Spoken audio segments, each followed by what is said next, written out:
Bem-vindos a mais um episódio de E aí, professor? Você vai dizer olá, Walter, de novo, não? Bem-vindo, Walter. Obrigado. Vamos abrir com uma palavra de oração. Nosso Pai Celeste, agradecemos novamente por nos reunir aqui.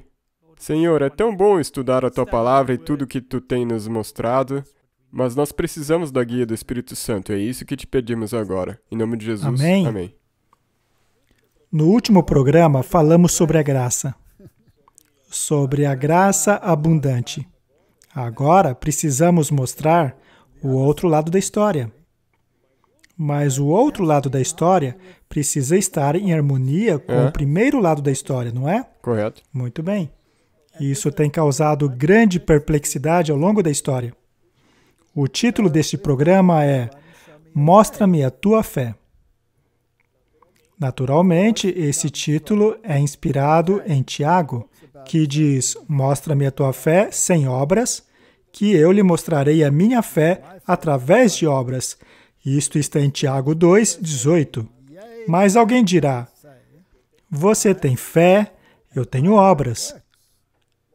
Mostra-me a sua fé sem obras, e eu lhe mostrarei a minha fé pelas obras. Isso basicamente resume a batalha entre o catolicismo e o protestantismo. É mesmo. Assim como a batalha interior que muitos acabam passando por causa dessa questão. E é claro que se colocarmos a ênfase em qualquer um dos lados da história, podemos nos tornar ou perfeccionistas ou um liberal. Sim. Não é? Você é o que, Martin? Não, eu adoraria ser de ambos Os dois? lados. Muito bem.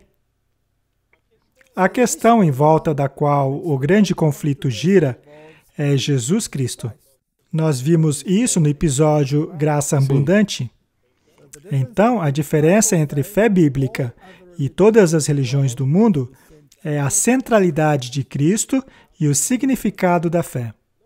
Não importa de qual ângulo você olha a questão, Cristo é o ponto de divergência, não é? Sim, e se nós olharmos para o ecumenismo, nós vemos que ele tem que ser removido da equação. É verdade. Porque, do contrário, não pode haver o Não ecumenismo. se pode pregar doutrinas, pois elas também causam divergência. Não importa o que você diga, haverá divergências. As divergências são, primeiro, a divindade de Jesus. Basta ler o Corão para ver o quão contrário ele é a respeito de qualquer declaração sobre a divindade de Jesus. Outra divergência é Jesus como Criador. Isso também é problemático. Jesus Redentor. Muitos desejam redimir a si mesmos pelas obras. A sua expiação. Sabe, eu acho impressionante que tão poucas pessoas dentro da religião católica sabem que o catolicismo nega a expiação. Muitas pessoas que estão no catolicismo acreditam, na verdade, na expiação. Sim, Mas eles não sabem que a própria igreja deles não ensina isso. exato. Na verdade, até mesmo para mim foi uma grande surpresa, porque eu mesmo cresci no catolicismo. O catolicismo não crê na expiação. Na verdade, ele o nega veementemente. Até mesmo a justificação, que é o pilar central do protestantismo, foi condenado no Concílio de Trento. Temos a santificação, a glorificação. Veja, todas essas questões poderiam render inúmeros programas aqui. Todas essas questões são irredutíveis. Elas são um pacote. Se você tira uma, Sim. perdemos todas. Se rejeitarmos a divindade de Cristo, ou sua redenção, ou sua expiação, ou justificação, ou santificação, glorificação, que estão todas em Cristo, perdemos todas. É assim mesmo. Qual é o ponto, então, em aceitá-lo como Criador? Se, ao mesmo tempo, negamos que Ele é quem nos santifica e que no futuro nos glorificará. Tem um grande problema Não, aqui. não tem como funcionar assim. Se você crê pela fé que Cristo justifica, ou seja, que Ele imputa a justiça, e que Cristo santifica, ou seja, que Ele transmite a justiça, então mostre-me a tua fé pelas tuas obras. Se não houver nenhum fruto, então não há justificação e nem santificação. Como julgar então? Pelos frutos. E quais são os frutos? São as suas ações de acordo com a lei. Veja, as pessoas dizem que Deus é amor. Correto? Elas pregam o evangelho do Sim. amor. Deus é amor. Mas o que é o amor? Isso é importante. Qual a definição de amor? Exato. Apenas uma coisinha fofa? O que é o amor? Quais são os critérios que ditam o amor? Amor sem a lei não é amor. Aham. Uma vez que o amor nos induz a colocar o próximo em primeiro lugar. Sim. Amor exclui o egoísmo. Então, eu preciso me perguntar quais são os atributos de Deus que eu preciso conhecer e o que eu preciso fazer para agradar a Deus. Deus me diz quais são os seus atributos por meio de sua lei. O amor me compelirá a viver em harmonia com esta lei. Porque se eu não estiver em harmonia com esta lei, eu sou um ladrão e mentiroso. Sim, e em você não está a verdade. A verdade não estará em mim, pois afinal eu preciso amar a Deus. Aham. E o amor de Deus é demonstrado por meio de sua lei, que é amar a Deus e o teu próximo. Portanto, amor sem lei é só fantasia. É. Não quer dizer significa nada. Vamos analisar esta questão. Isaías 45, versos 25. Mas no Senhor, todos os descendentes de Israel serão considerados justos e exultarão. Não nos esqueçamos disto. Tudo está em Cristo. Mateus 12, 37. Porque por tuas palavras serás justificado, e por tuas palavras serás condenado. É. Não é? Portanto, o que sai daqui revela o que está ali. Atos 13, 39. Por meio dele, todo aquele que crê é justificado de todas as coisas das quais não podiam ser justificados pela lei de Moisés. Apenas um lembrete. A justificação é um presente dado por Cristo. Sim, ela não pode ser adquirida. Vamos comparar esses dois textos. Romanos 2, versos 13. Porque os que ouvem a lei não são justos diante de Deus, mas os que praticam a lei hão de ser justificados. Isso parece obras, não? Sim. E Romanos 3, 28 diz: concluímos que o homem é justificado pela fé, independentemente da obediência à lei. Parece oposto, não? Aham, sim. Haveria contradição entre os dois textos? Não, nós temos que harmonizar esses textos. Deve haver alguma harmonia entre os dois, Sim. não? Os dois são verdadeiros. Correto. Esses dois textos só entram em harmonia por meio de Cristo. Sim. É geralmente aí que nós travamos, pois nós lemos um e não comparamos com o outro. E se ainda por cima levamos em conta o livro de Tiago, aí fica bastante confuso. Não é de se admirar que Lutero ficou confuso. Tiago, capítulo 2, versos 21 a 24. Não foi Abraão, o nosso antepassado, justificado pelas obras, quando ofereceu o seu filho Isaque sobre o altar? Você pode ver que tanto a fé quanto as obras estavam atuando juntas, e a fé foi aperfeiçoada pelas obras.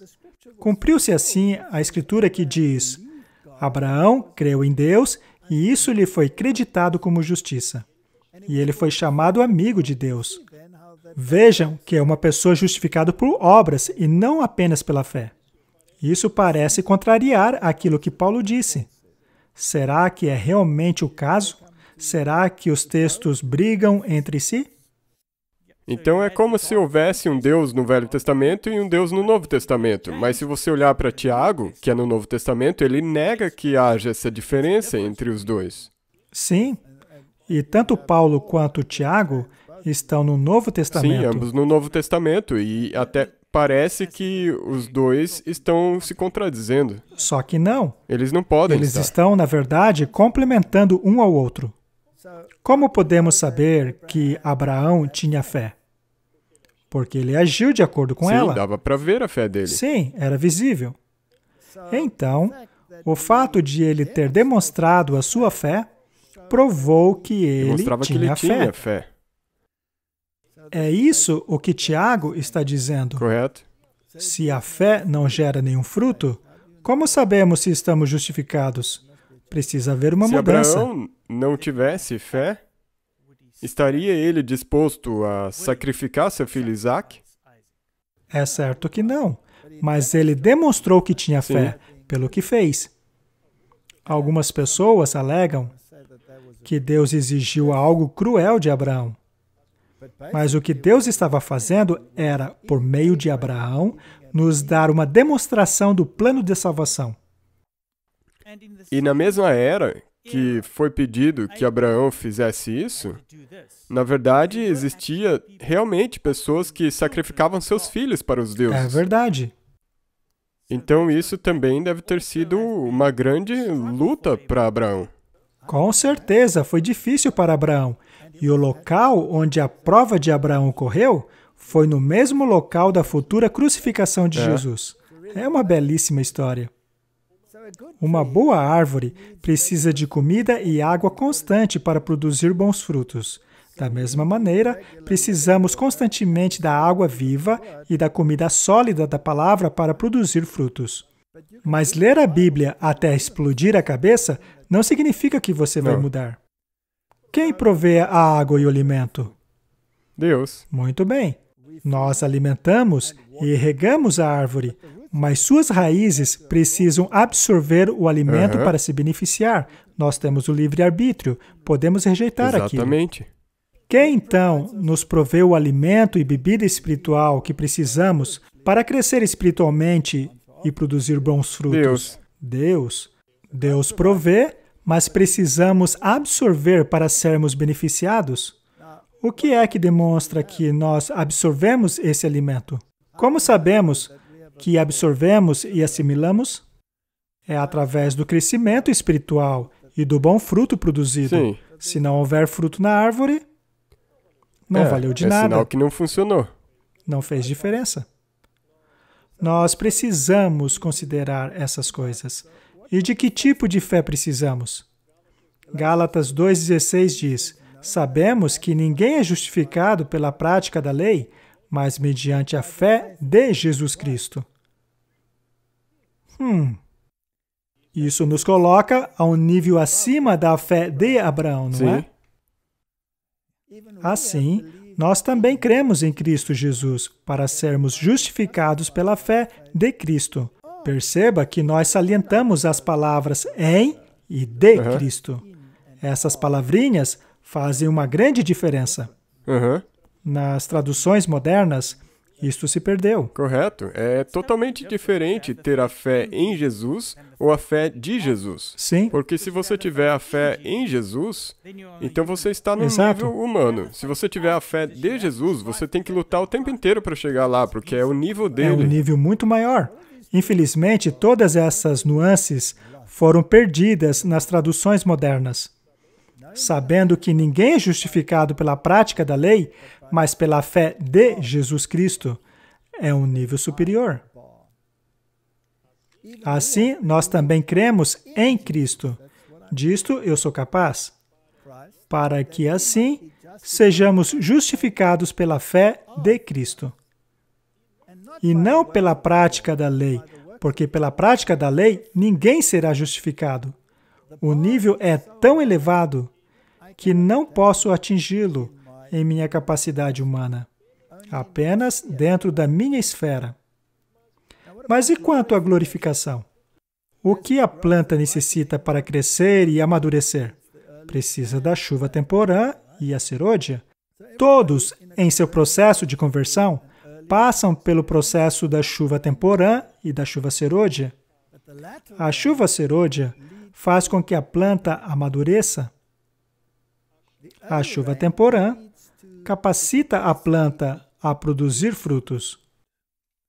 Romanos 8:30. E aos que predestinou, Ou seja, todo mundo, Aham. todos podem fazer Quem a quer que escolha. seja. A estes também chamou, e aos que chamou também justificou, e aos que justificou, a esses também glorificou. Perceba mais uma vez a progressão. Aham. O quão sério é este assunto? É bastante sério, não? Sim. Vamos considerar a história de Nadab e Abiú. Levíticos 10, 1 a 3. E os filhos de Arão, Nadab e Abiú, tomaram cada um seu incensário e neles puseram fogo, e colocaram incenso sobre ele, e ofereceram fogo estranho perante o Senhor. O fogo deveria ser aceso a partir de uma chama que o próprio Senhor acendeu, mas o fizeram a partir de seu próprio fogo, o que não lhes ordenara. Então saiu fogo de diante do Senhor e os consumiu, e morreram perante o Senhor. Isto é o que o Senhor falou, dizendo: serei santificado naqueles que se chegarem a mim e serei glorificado diante de todo o povo. Arão ficou em silêncio. Eles decidiram fazer aquilo do jeito deles. Era proibido que sacerdotes bebessem vinho e bebidas fortes. Aham. Eles, no entanto, o fizeram. Então chegaram para o serviço semi-embriagados e acabaram fazendo do jeito deles. E o resultado foi que, levando-se em conta que aquela história deveria servir de exemplo, Deus deixou bem claro que estavam lidando com um Deus santo. Precisa haver reverência. Então, o que isso lhe diz a respeito desta moda de chamar Deus de cara e de considerá-lo um chapa? Não. Hoje em dia, o chamam de o cara lá de cima, ou, Deus é meu chapa. Estamos falando de Deus aqui. Sim, você também tem que manter isso em mente. Ele é um amigo, mas ele não... Ele ainda é Deus. Sim. Tem que ter uma certa quantidade de respeito que é devida a ele. Como existe entre um filho e um pai. Sim. Isaías 49, versos 3. E me disse: Tu és meu servo, você é Israel, aquele por quem hei de ser glorificado. Ou seja, qual deve ser a sua atitude quando lidamos com as coisas de Deus? Não deve ser com irreverência? Isaías 55, 5. Eis que chamarás uma nação que não conheces, e é uma nação que nunca te conheceu, correrá para ti, por amor do Senhor teu Deus e do Santo de Israel, que Ele te glorificou. Se nós nos comportarmos iguais a todo mundo, que razão teriam as pessoas para correrem atrás de nós para saber mais de nossa pessoa? Não tínhamos nós que ser um povo peculiar? Devemos ser um povo peculiar, Temos que ser diferente. diferentes. Isaías 60, 21. Então todo o seu povo será justo e possuirá a terra para sempre. Ele é o renovo que plantei, obra-prima das minhas mãos, para a manifestação da minha glória.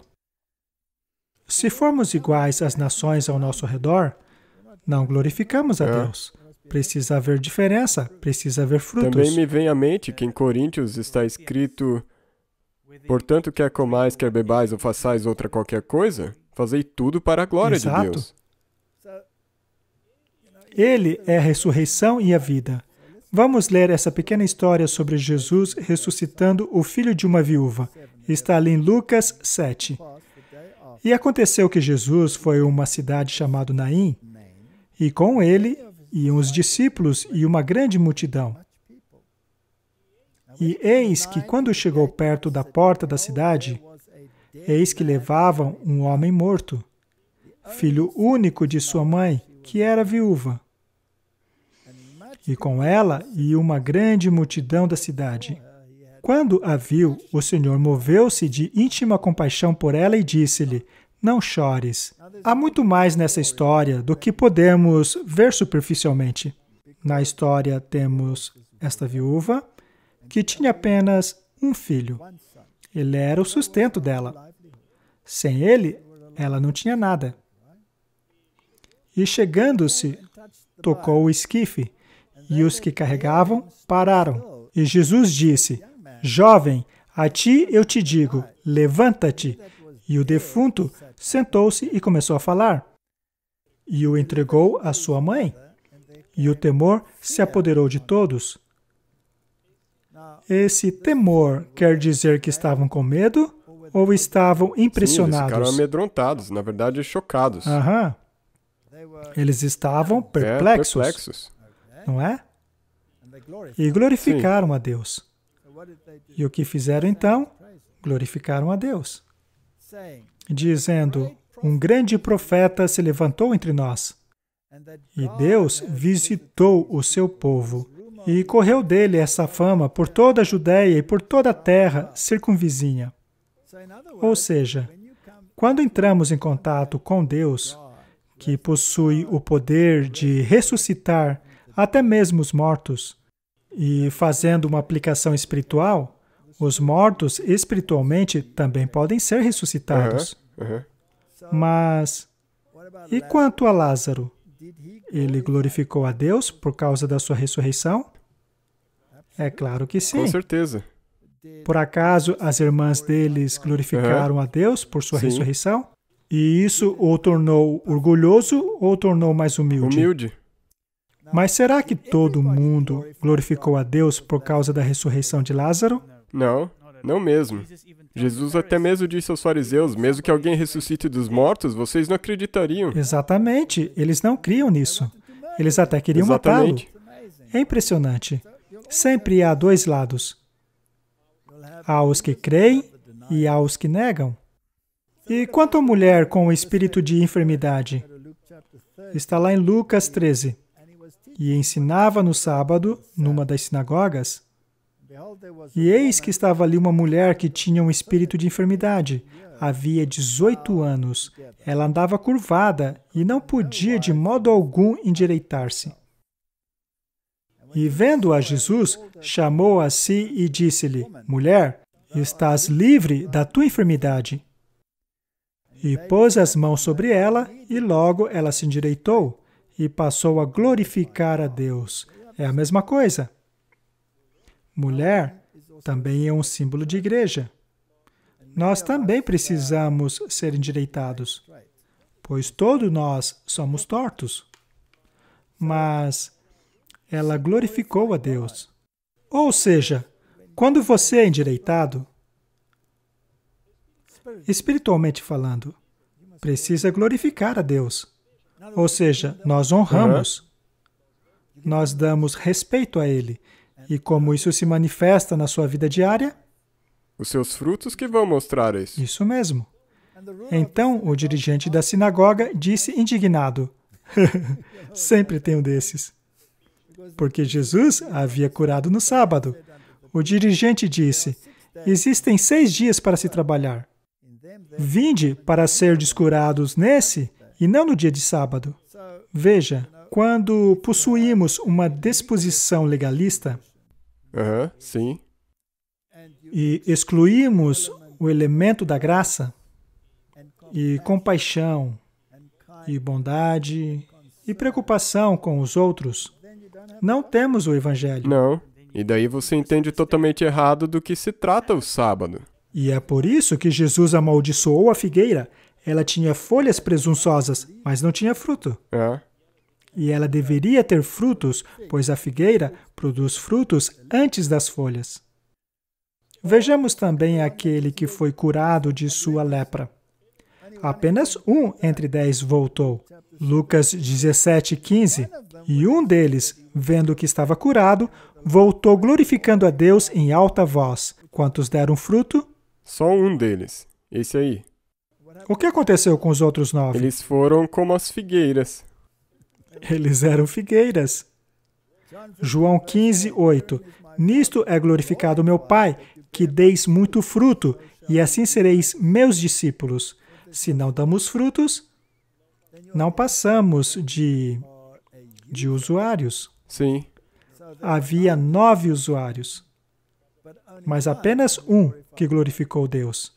E Jesus disse em João 17:4, eu glorifiquei-te na terra, tendo consumado a obra que me deste a fazer. Cada um de nós tem uma obra a fazer. Ele disse, eu guardei os mandamentos de meu Pai. Ele quer que guardemos os seus mandamentos. Este é o outro lado da história. E só para deixar claro aqui, não existe diferença entre os mandamentos de Jesus e os mandamentos do seu Pai, São Deus. os mesmos. Então, se Jesus glorificou o Pai aqui na Terra, também é possível a nós glorificarmos, pois é o que os textos dizem. A próxima pergunta é, como Jesus glorificou o Pai? Precisamos estudar Jesus. Hebreus 10, 4. Porque é impossível que o sangue dos touros e dos bodes tirem os pecados. Por isso, entrando no mundo diz, sacrifício e oferta não quiseste, mas corpo me preparaste.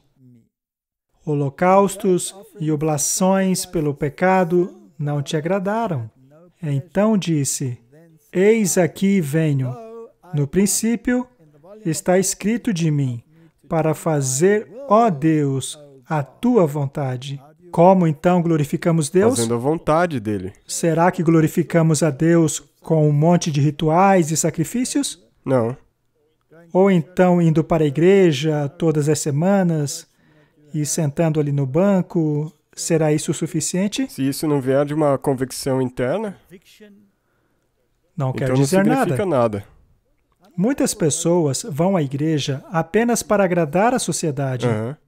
Sacrifícios e ofertas e holocaustos e oblações pelo pecado não quiseste, nem te agradaram, os quais se oferecem segundo a lei. Então disse, eis aqui venho, para fazer, ó Deus, a tua vontade. Tira o primeiro para estabelecer o segundo, pela qual fomos santificados por meio do sacrifício do corpo de Jesus Cristo, oferecido de uma vez por todas. Salvação é uma coisa do coração. Ela sempre se manifesta por meio da obediência à palavra de Deus.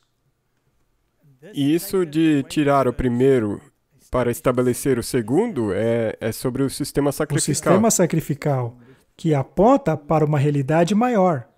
Mas o símbolo não satisfaz. A realidade satisfaz.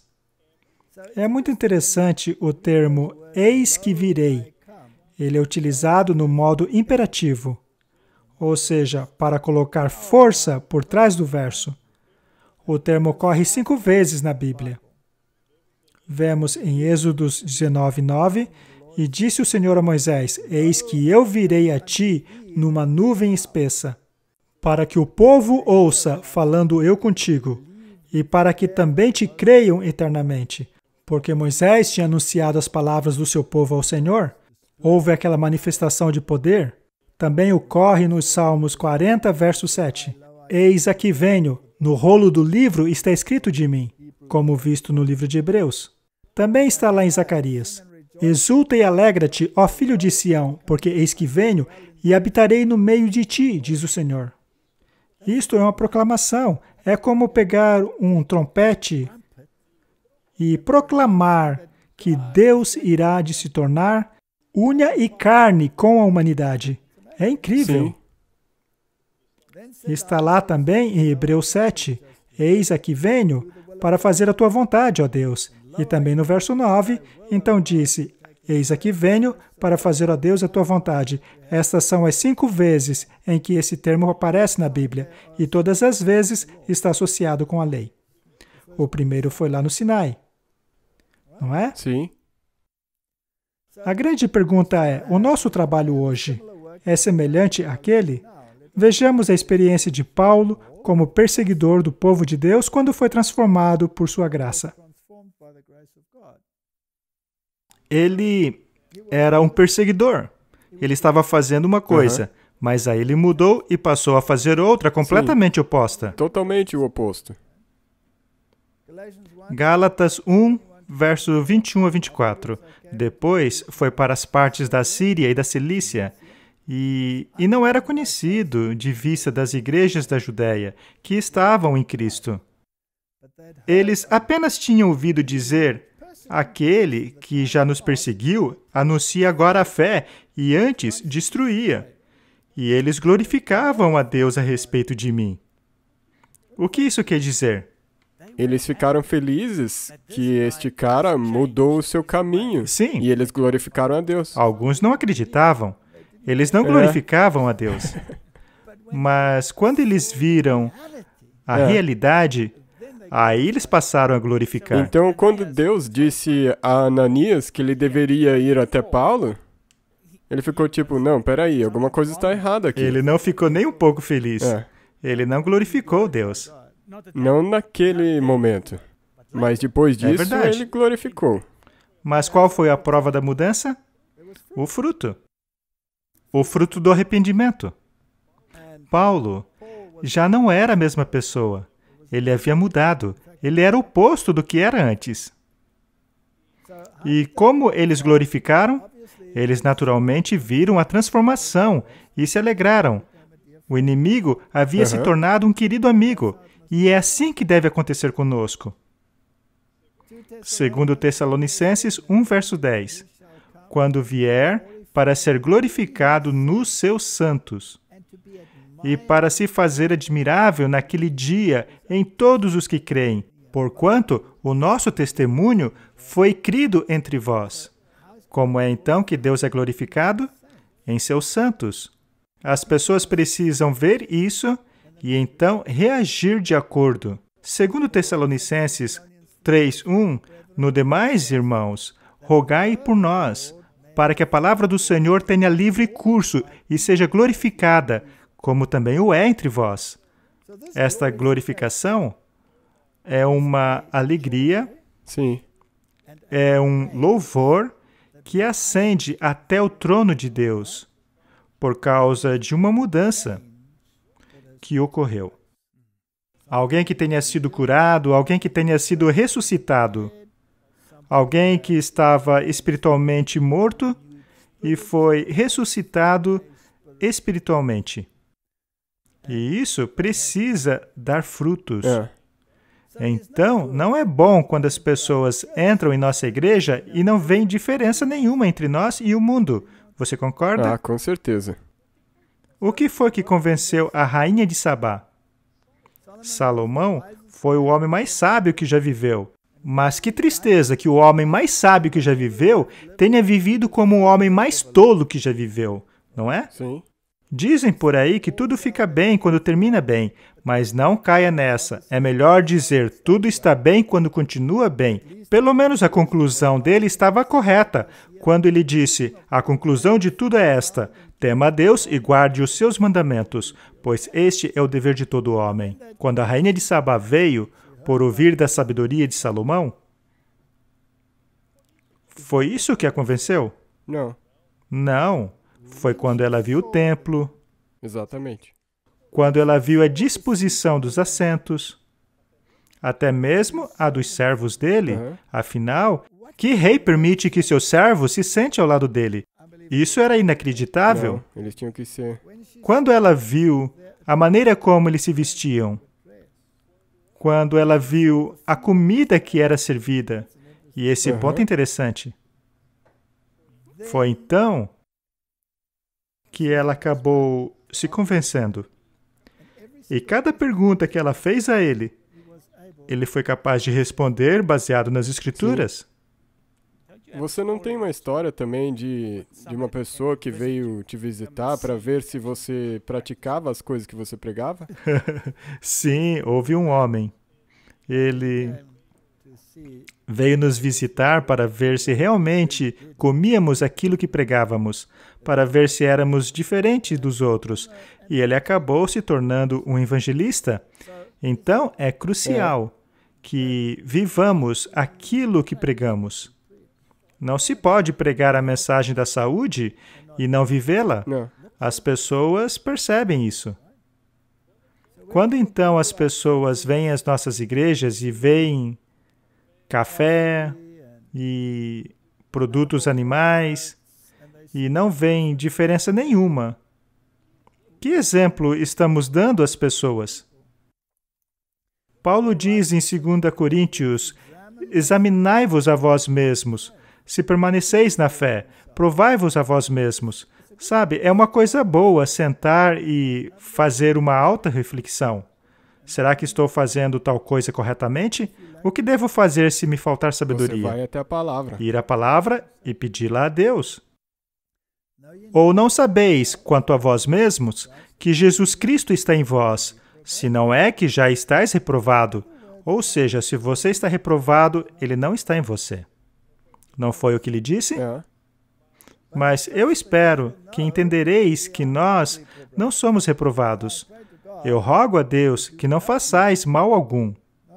Não para que sejamos achados aprovados, mas para que vós façais o bem, embora nós estejamos como reprovados. Porque nada podemos fazer contra a verdade, senão pela verdade. Eu gosto muito dessa frase. Não há nada que se faça contra a verdade. Você pode gritar, xingar, escrever artigos contra ela. Você só estará promovendo. Na verdade, uma das maiores propagandas que já fizeram para nós, aqui em nosso pequeno ministério, foi quando publicaram artigos falando mal da gente. Exatamente.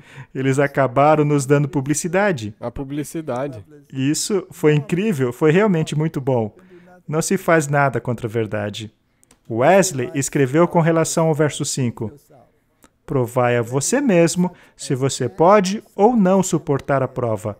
Este é o significado apropriado para aquilo que traduzimos como reprovados. Não sabeis que Jesus Cristo está em vocês? Todo cristão sabe disso, pelo testemunho e pelo fruto de seu espírito. Alguns traduzem assim: Jesus Cristo está entre vocês, ou seja, na igreja de Corinto. Compreendendo disso, os dons milagrosos e o poder de Cristo que deu respaldo às censuras do apóstolo. Ou seja, o que ele está dizendo é que somente através do nosso fruto sabemos se estamos em Cristo ou não. É que às vezes eles escrevem essas coisas de um jeito bem complicado. Apocalipse 14, 7. Dizendo com grande voz, temei a Deus e dá-lhe glória, porque é vinda a hora do seu juízo. E adorai aquele que fez o céu, a terra, o mar e a fonte das águas. Tema a Deus, tenha respeito por Ele. Afinal, Ele é o Criador Sim. do céu e da terra. Dê glória a Ele. Nós não criamos nada, não fizemos nada. Nós não recriamos nada. Nós não levantamos quando caímos. E nós muito menos nos rebaixamos da posição de divindade para a posição de humanidade para realizar a obra. Dê glórias a Deus, pois a hora do seu julgamento chegou, e a norma desse julgamento é a lei. Por contraste, o mundo glorifica a si mesmo, não glorifica Cristo. A grande prostituta da Babilônia serve de exemplo. Ela fala palavras orgulhosas e declara ter uma alta posição, mas ela será rebaixada porque ela montou o próprio pedestal. Isso não é dar glória a Deus, é dar glória a si mesmo. Sim. Não é? Como determinamos se alguém glorifica a Deus ou glorifica a si próprio? Bem, os seus frutos devem estar em harmonia com a Bíblia. É isso mesmo. Se ele não está em harmonia com a Bíblia, ele glorifica a si mesmo. Apocalipse 18, 7. Quanto ela se glorificou, em delícias esteve, foi-lhe outro tanto de tormento e pranto, porque disse em seu coração, estou sentada como rainha, não sou viúva e não verei o pranto. Há dois sistemas no mundo que estão competindo por sua atenção. Aquele que você escolher determinará a sua existência eterna ou não. Se trata de uma questão de salvação. Lucas capítulo 7, 50 diz, e disse a mulher, a tua fé te salvou, vai-te em paz. E no capítulo 18, verso 42, receba a tua visão, a tua fé te salvou. Em Efésios 2, verso 8, porque pela graça sois salvos, por meio da fé. Isso não vem de vós, é dom de Deus. Ou seja, a fé que você tem é dom de Deus. Sim. E também aquela pergunta que você fez antes, como você então determina se é de acordo com a Bíblia, os frutos? E se Deus está sendo glorificado a partir disso. Porque assim que eles começam a ser usados para glorificar a si mesmo, então não estão em harmonia com a Bíblia. Imagine que você ensine que não há outro caminho além de Cristo, pelo qual se possa ser salvo. E ainda assim, você ensina as pessoas que elas devem ir ao padre para receber perdão, ou então que elas podem ir a uma pessoa morta, a fim de receber a mediação. Ou então que você ensine a necessidade de um prelado terrestre para nos livrar da condenação do além. O que é isso, afinal? É a glorificação Assim mesmo, do eu, com certeza. em cada um desses passos. E se alguém disser que todo o poder no céu foi concedido a nós? Estariam também eles fazendo isso? Ora, mas qual o poder elas estão utilizando? É o de Cristo, a quem devem glorificar. Jesus? Exato. Mas se invertermos isso, estamos glorificando a nós mesmos. Exatamente. Quando ele diz, a tua fé te salvou, ele se refere a uma fé que funciona, e não a uma fé que não tem nada que ver com a palavra de Deus. Martin, se você é salvo pela fé, essa fé deve ser aplicada de alguma maneira. E como ela é aplicada? Mais uma vez, pela graça. Caso você comece a achar que está fazendo isso por força própria. Atos 15, 11. Mas cremos e seremos salvos pela graça do Senhor Jesus Cristo, como eles também. A sua fé te salvou. Foi o que lhe disse a mulher, não foi?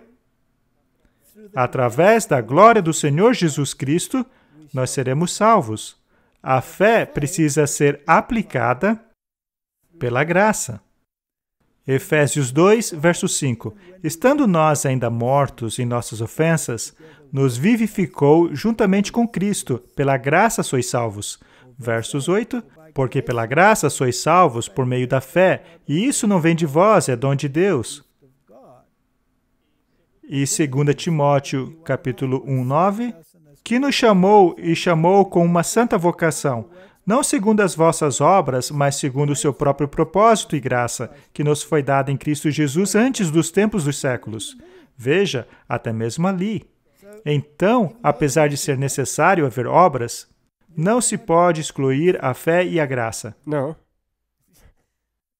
Não é possível. Como você disse no começo, você não pode ter um lado e não ter o outro. Eles têm que andar juntos. Existe beleza e harmonia, apesar das pessoas não quererem ver. Romanos 3, versos 27. Onde está então o motivo de vanglória? É excluído. Baseado em que princípio?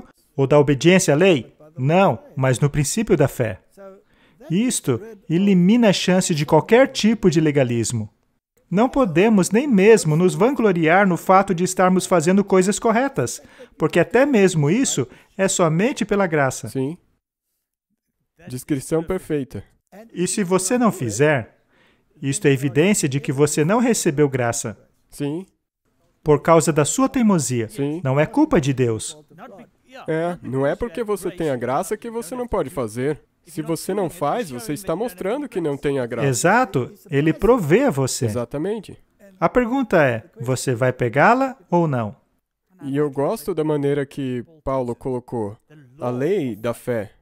É verdade. Baseado em que princípio? Na obediência à lei? Não, mas pela lei da fé. Romanos 9, 32. Mas por quê? Porque não foi pela fé, mas como que pelas obras da lei. Tropeçaram na pedra de tropeço. E hoje temos este mesmo problema. Gálatas 2,16. Sabendo que o homem não é justificado pelas obras da lei, mas pela fé de Jesus Cristo. Temos também crido em Jesus Cristo para sermos justificados pela fé de Jesus Cristo. E não pelas obras da lei, porquanto pelas obras da lei nenhuma carne será justificada. Gálatas 3, 2. Só quisera saber isso de vós. Recebeste o Espírito pelas obras da lei ou pela pregação da fé? Esta é uma pergunta retórica. E agora o verso 5. Aquele, pois, que vos dá o Espírito e que opera maravilhas entre vós, falo pelas obras da lei ou pela pregação da fé? Então, tudo acaba voltando para este ponto. A salvação é pela graça. Sim. Mas se não há obras, é porque não aceitamos a graça. Vamos agora ao espírito de profecia. A justiça pela qual somos justificados é imputada. A justiça pela qual somos santificados é transmitida. A primeira é o nosso passe para o céu. A segunda é a nossa preparação para ele. Mas as duas coisas vêm de uma fonte externa. Uhum. Fora de você. É uma justiça fora de você. A próxima citação foi tirada do livro O Maior Discurso de Cristo. A germinação da semente representa o início da vida espiritual. E o desenvolvimento da planta é uma bela ilustração do crescimento cristão. Assim como é na natureza, é na graça. Não há vida sem crescimento. Ou a planta cresce, ou morre. Como o seu crescimento é silencioso e imperceptível, porém constante, assim é no desenvolvimento da vida cristã. A nossa vida pode ser perfeita a cada passo do desenvolvimento. Se o propósito de Deus para nós for atingido, haverá avanço contínuo. Santificação é a obra de uma vida toda. Este processo não é uma coisa instantânea.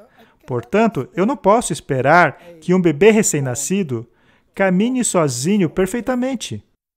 Mas quando ele consegue dar os primeiros passinhos, os pais não se alegram? Sim. Mas esses passinhos são patéticos. Uhum. Considerando o todo, sim. Eles tropeçam o tempo todo. Ainda assim, você se alegra, pois para aquela fase, aqueles passos são perfeitos. Uhum. Qual será a atitude daqueles que estão diariamente avançando para a perfeição? E aqui ela cita Jó. Se eu justificar a mim mesmo, a minha própria boca me condena. Se eu disser que sou perfeito, isso é prova da minha perversidade. E ainda que eu fosse perfeito, eu não conheceria a minha alma. Ainda assim, eu desprezaria a minha vida. Este é um belo resumo. Conforme nós falamos em nosso episódio anterior sobre a graça, cada um daqueles reformadores sabiam que eles precisavam da graça. Correto. A verdadeira santidade e a humildade são inseparáveis. Quanto mais a alma se aproxima de Deus, mais completamente ela é humilhada e subjugada. Quanto mais próximo e continuamente contemplamos nosso Salvador, menos aprovaremos a nós mesmos. Essa é a chave. Aquelas pessoas que estão constantemente se gabando do que conseguiram em sua perfeição, estão, na verdade, em um estado muito precário. Hebreus 6:1. Por isso, deixando os rudimentos da doutrina de Cristo, prossigamos até a perfeição, não lançando de novo o fundamento do arrependimento de obras mortas e de fé em Deus. Muito bem. Ou seja, existe a necessidade de crescermos continuamente. E quando nós falamos disso no episódio anterior, nós mencionamos o ladrão na cruz. Sim. A vida de santificação dele era muito curta ainda. Exato. Mas foi perfeito. Mas era perfeita, e isso foi, de novo, através da graça de Sim. Deus. Exato. Tiago, capítulos 2, 14. Meus irmãos, que aproveita se alguém disser que tem fé e não tiver as obras? Porventura, a fé pode salvá-lo? Mas somos salvos pela graça. O que ele quer dizer é que a fé pode salvá-lo, mas o fato de não haver obras é a prova de que não há fé. É isso que ele quer dizer. Assim também a fé, se não tiver obras, é morta em si mesma. Sim, você tem que ter as obras da fé. Precisa haver obras, do contrário, você é uma planta morta. Se você tiver obras, mas não estiverem vindo da fé, se elas não vierem da fé, então também está Exato. morta. Verso 18. Mas dirá alguém, tu tens a fé e eu tenho as obras? Ora, mostra-me a tua fé sem as tuas obras, e eu te mostrarei a minha fé pelas minhas obras. Este é um verso profundo. Ele já causou muita perplexidade. Mas, ó homem vão, queres tu saber que a fé sem as obras é morta? Bem vês que a fé cooperou com as suas obras e que pelas obras a fé foi aperfeiçoada? Agora, quando lemos este verso em contexto, eles fazem todo sentido. Vedes então que o homem é justificado pelas obras e não somente pela fé. É claro que se pegarmos este verso isolado, podemos acabar no catolicismo e assim justificar um anátema. Sim, se você pegar esse verso sozinho, então você pode dizer que esse verso contradiz outros versos da Bíblia. Contradiz Paulo quando ele diz: somos justificados pela fé e não pelas obras. Mas, na verdade, quando lemos a justificação no contexto correto, a prova da justificação está nas obras. Aí faz total sentido. Versos 26. Porque assim como o corpo sem o espírito está morto, assim também a fé sem as obras é morta. Faz total sentido. Se formos ao livro de Apocalipse, e agora estamos falando de escatologia sobre o fim dos tempos. Jesus disse: eu conheço as tuas obras, e aonde habitas, que é aonde está o trono de Satanás. E retens o meu nome, e não negaste a minha fé. Olha que interessante. A minha fé. Ainda nos dias de Antipas, minha fiel testemunha, o qual foi morto dentre vós, onde Satanás habita. Ele está falando a respeito de Pérgamo, aonde havia o famoso altar de Zeus, aonde ficavam os sacerdotes babilônicos. Portanto, nos dias de hoje, estamos vivendo onde Satanás tem o seu trono, não é? Sim. E se queremos sobreviver, precisamos da fé de Jesus. A minha fé. Minha fé. E assim podemos viver em um mundo que nega Cristo e que está pronto a martirizar aqueles que acreditam nele. Se tivermos esta fé, podemos permanecer firmes. No verso 19 ele diz: eu conheço as tuas obras, o teu amor, o teu serviço, a tua fé e a tua paciência, e que as tuas últimas obras são mais que as primeiras. Entenda que Deus não é contrário às obras. Não. Ele é a favor de obras. Ele tem um livro no céu onde ele as registra. E essas obras não são por causa da sua força, mas por causa da força dele. Não podemos nos esquecer de como as obras trabalham com a fé, pois a justificação pela fé é parte dessa equação. Gálatas 2, 15 a 18. Nós somos judeus por natureza. Aí está mais uma ocasião em que há esse argumento que tivemos em conversas anteriores.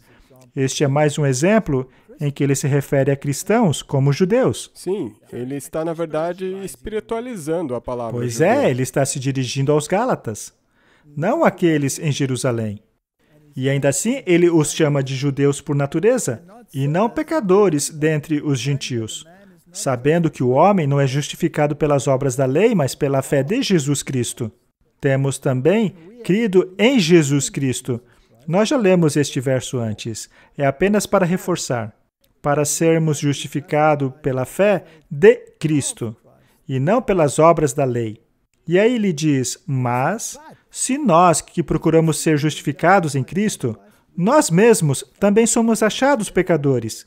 É porventura Cristo ministro do pecado? De jeito nenhum. Porque se torno a edificar aquilo que destruí, constituo-me a mim mesmo transgressor? O que ele quer dizer aí? Se eu voltar aos meus antigos caminhos... Deve haver uma mudança. Então, a fé e as obras precisam caminhar juntas. Correto, tem que haver uma mudança. Este é o perseguidor falando, transformado em um não perseguidor. Agora o verso 19. Agora a pergunta é: o que foi destruído? Foi o homem do pecado, não é? Porque eu, pela lei, estou morto para a lei, para viver para Deus. Já estou crucificado com Cristo. Quando ele fala sobre a lei, ele está falando sobre a Torá. Ele se refere aos rituais. E, por acaso, os judeus não tinham medo de que Jesus tivesse vindo para, basicamente, destruir a economia? Era o medo deles, não é? O sumo sacerdote não falou é melhor que o homem morra por causa do povo do que o povo morrer por causa de um homem? Eles queriam se livrar de Jesus para que ele não destruísse o estilo de vida deles. Eles temiam que Jesus acabasse com o sistema religioso deles. Esse é o X da questão. Não é interessante que, no fim, aquela pedra que foi cortada sem o auxílio de mão humana irá destruir todas as religiões e todos os reinos e todos os sistemas políticos. Justamente aquilo que eles temiam que fosse destruído será destruído de qualquer maneira. Exatamente. E o remanescente que sobrou daqueles judeus tornou-se os cristãos. E em pouco tempo, o mesmo debate ocorreu dentro do cristianismo também. Mas agora estamos no clímax disso, naquele ponto da história em que haverá um clímax. Já estou crucificado com Cristo. E vivo, não mais eu, mas Cristo vive em mim. E a vida que agora vivo na carne, vivo-a na fé do Filho de Deus, o qual me amou e se entregou a si mesmo por mim. Eu não anulo a graça de Deus, pois se a justiça vem pela lei, Cristo morreu inutilmente. Então, ele não anula a graça de Deus. Ele tampouco nega a graça de Deus. Ele é uma pessoa transformada. O velho homem passou, agora ele é uma pessoa diferente. Temos mais uma citação do Espírito de Profecia. E ela é muito reveladora, pois ela diz: Cristo nos ama não porque nós o tenhamos amado primeiro, mas quando ainda éramos pecadores, Ele morreu por nós. Ele não nos trata como merecemos. Apesar de nossos pecados merecerem condenação, Ele não nos condena. Como chamamos isso? Graça. Ano após ano, Ele tem suportado nossa fraqueza e ignorância, nossa ingratidão e rebeldia. Apesar de nossos desvios, nossa dureza de coração, de negligenciarmos a sua santa palavra, Ele ainda estende a sua mão. A graça é um atributo de Deus, concedido a seres humanos imerecedores. Nós não a buscamos, mas ela foi enviada em busca de nós. Deus se alegra em conceder-nos a sua graça, não porque nós somos dignos, mas justamente por sermos terrivelmente indignos. O único motivo para a sua misericórdia é a nossa grande necessidade. O Senhor Deus, através de Jesus Cristo, estende a sua mão ao longo de todo o dia, em convite a um pecador e caído. Ele recebe a todos. Ele acolhe a todos. Perdoar o maior dos pecadores é a sua glória. Mas que declaração maravilhosa! Com certeza, ele é glorificado quando um pecador muda seus caminhos. Sim. Ele livrará o fraco do forte, ele libertará o cativo, ele removerá o ferrete da queimadura, ele descerá a corrente dourada da sua misericórdia até os níveis mais profundos da miséria humana, a fim de levantar a alma degradada pelo pecado. Quem se atreve a dizer que isso não foi inspirado? Hein? Não há espaço para autoglorificação. Não há. Ainda assim, devemos dar frutos. Sim. A vontade deve ser colocada ao lado da vontade de Deus. Você não é capaz, por si só, de trazer seus propósitos e desejos e inclinações em submissão à vontade de Deus. Mas, se você tiver vontade de receber essa vontade, Deus fará essa obra por você. As nossas obras são obras do eu ou obras da graça? Da graça. Graça? Sim. Não existe nada que você possa ter em si. Estaria, então, Tiago em desarmonia com a graça? Não. Quando o querer obedecer a Deus está no coração, quando são feitos esforços para tal, Jesus aceita essa disposição e esforço como o melhor serviço do homem. Ele então compensa a deficiência dele com o seu próprio mérito divino. Isso é maravilhoso, não? E isso te traz esperança. É isso mesmo. Essa é aquela questão da nossa esfera. Cristo olha para o Espírito, e quando Ele nos vê carregando os nossos fardos com fé, sua perfeita santidade intercede pelas nossas falhas. Quando damos o nosso melhor, Ele se torna a nossa justiça. A fé unida às obras. O Pai contempla não o seu caráter defeituoso, mas Ele o vê vestido em minha perfeição, diz Deus, no livro Desejado de Todas as Nações. Então, essa questão de fé e obras, se não a compreendermos pela base da graça, nós confundimos tudo. Agora, vamos remover a chance de qualquer dúvidas. Manuscrito número 5, 1885. Somente aqueles que estão longe de Cristo alegam ser impecáveis. Por que será que tantos clamam serem santos e impecáveis? É porque estão longe de Cristo. Eu nunca ousei fazer tal afirmação. Desde os meus 14 anos, se eu soubesse qual era a vontade de Deus, eu estaria disposta a fazê-la. Mas você nunca me ouviu dizer que era impecável. Aqueles que enxergam o elevado e amado caráter de Jesus, aquele que era santo, exaltado e que enchia o templo, nunca dirão tal coisas. No entanto, encontramos pessoas que fazem tal afirmação cada vez mais. Isso é muito triste. Eu amo essa afirmação.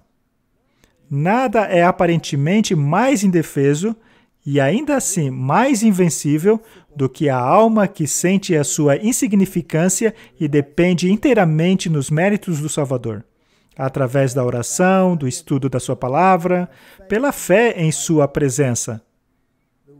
O mais fraco dos seres humanos pode viver em contato com o Cristo vivo e Ele o segurará com a mão que jamais o deixará ir.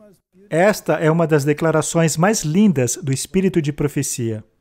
Eu gosto que ela diz, nada é aparentemente mais impotente. Sim. Porque para quem observa aquela pessoa, ela parece impotente. No entanto, ela é realmente mais invencível, porque depende totalmente de Deus. O servo de Deus mais fraco é, na verdade, o mais forte se tiver fé. Toda a alma que habita em Cristo deveria se apoderar dessas preciosas palavras. E então ela menciona vários versos. E eu achei que seria bom utilizar essa citação em particular porque ela menciona estes versos. Como você lida com a questão entre fé e obras? Eu, porém, orarei para o Senhor, esperarei no Deus da minha salvação, o meu Deus me ouvirá. Ó inimiga minha, não te alegres a meu respeito, ainda que eu tenha caído, levantar-me-ei. Se morar nas trevas, o Senhor será minha luz. Esta é uma promessa. Lá em Miqueias, as pessoas se preocupam tanto com os outros. Se estão fazendo exatamente o que deveriam, elas são tão ávidas por julgar. E então ela cita Miqueias 7, versos 19. De novo terás compaixão de nós. Pisarás as nossas maldades e atirarás todos os nossos pecados nas profundezas do mar. Deus prometeu que faria o homem mais precioso que o ouro puro e mais raro do que o ouro fino de Ofir. Martin, nesta nossa luta pessoal, se deixarmos de fora o elemento da fé e da graça, nunca teremos paz de espírito. Ela também cita Salmo 68, verso 13. Ainda que vos tenhais deitados entre os redis, contudo sereis como as asas de uma pomba, coberta de prata, e as suas penas de ouro reluzente. Em outras palavras, caso você esteja lá onde os animais se alimentam, os que foram mais perdoados por Cristo o amarão mais. Estes, nos dia final, se assentarão mais próximo de Cristo. Eles verão a sua face e o seu nome estará em suas testas. Martin, se você depender de suas próprias obras e acabar se esquecendo de onde veio, você corre grande perigo. Mas quando a fé e as obras caminham juntas, sempre nos lembraremos de onde viemos. e de que só estamos aonde estamos unicamente Sim. pela graça de Cristo. Apocalipse 22, verso 14. Felizes são aqueles que guardam seus mandamentos. Veja que Tiago não está errado. Para que tenham o direito à árvore da vida e possam entrar através dos portões das cidades. Infelizmente, as novas traduções mudaram este texto para aqueles que lavam as vestes, mas nem sequer citam o sangue do Cordeiro. Veja que é uma pequena mudança do grego original. Portanto, fé e obras e a graça de Cristo estão em perfeita harmonia. A justificação é a obra de Deus. A santificação é a justiça transmitida. Mas você só se dá conta de que as recebeu se você der frutos. Mostra-me a sua fé pelas suas obras. Então eu saberei de fato que você se apropriou da justiça de Cristo. Amém. Que Deus nos dê sabedoria para não nos tornarmos confusos em relação às questões da fé e obras. Vamos orar? Querido Pai, obrigado pelo livro de Tiago. Obrigado pelo livro de Romanos. Obrigado por estar em perfeita harmonia um com o outro.